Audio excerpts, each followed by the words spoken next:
राज्यात सध्या दोन टोकाच्या हवामानाचा अनुभव येतोय। एकीकडे विदर्भ आणि मराठवाड्यात उष्णतेच्या लाटेसदृश स्थिती कायम आहे, तर दुसरीकडे कोकण आणि मध्य महाराष्ट्रात पूर्व मोसमी वादळी पावसाला पोषक हवामान तयार झालंय। हवामान विभागाने अनेक जिल्ह्यांना सतर्कतेचे इशारे दिलेत आणि एकंदरीतच विदर्भ मराठवाड्यातल्या नागरिकांनी उष्णतेपासून सावध राहावं, तर कोकण, सातारा, कोल्हापूरकरांनी वादळी पावसासाठी सज्ज राहावं। दुपारी बाहेर पडणं टाळा, विजांच्या कडकडाटावेळी झाडाखाली उभं राहू नका असं आवाहन प्रशासनाने केलेलं आहे। तर एकीकडे राज्यात ऊन पाहायला मिळतंय, दुसरीकडे पावसाचा कहर पाहायला मिळतोय। मराठवाडा विदर्भात उष्णतेची लाट आहे, तर कोकण मध्य महाराष्ट्रात वादळी पावसाचे संकेत देण्यात आले आहेत। तर कोल्हापूरकरांनी वादळी पावसासाठी सज्ज राहावं असं सांगण्यात आलंय। कोकण, सातारा, कोल्हापूर इथे वादळी पावसाचा अंदाज आहे।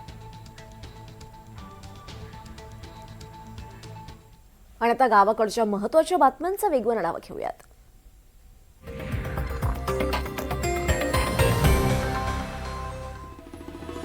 वाढत्या उन्हामुळे राज्यातल्या टोमॅटोची आवक घटली आहे। लग्न समारंभामुळे मागणी वाढली आहे, त्यामुळे बाजारात टोमॅटोचे भाव चढच आहेत। टोमॅटोला प्रति क्विंटल सरासरी 2,000 ते 2,500 रुपये भाव मिळतोय।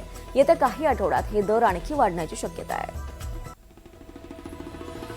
प्रक्रिया प्लांट्सनी सोयाबीनच्या भावात क्विंटल मागे 100 ते 150 रुपयांची वाढ केली आहे। मात्र उठाव कमी असल्यानं दरवाढीला लगाम बसलाय। बाजार समित्यांमध्ये सोयाबीनला सध्या 6,500 ते 7,000 रुपयांच्या दरम्यान भाव मिळतोय।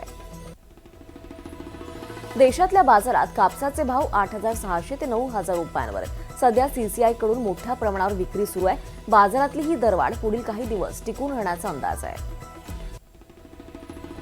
राज्यातील बाजारपेठेत मागील काही दिवसांपासून हळदीची आवक चांगली स्थिरावली आहे। काही बाजारांमध्ये आवकेचा दबाव कमी झाल्याचं पाहायला मिळतंय। हळदीला प्रति क्विंटल सरासरी 12,000 ते 14,000 रुपयांच्या दरम्यान भाव मिळतोय। राज्य सरकारनं शासकीय आणि निमशासकीय कर्मचाऱ्यांचा 3 महिन्यांचा थकीत महागाई भत्ता मे महिन्याच्या वेतनासोबत रोखीनं देण्याचा निर्णय घेतलाय। त्यामुळे राज्यातील सुमारे 15 लाख अधिकारी आणि कर्मचाऱ्यांना लाभ होणार आहे आणि त्यांचा महागाई भत्ता 55% वरून 58% असा सुधारित झालाय।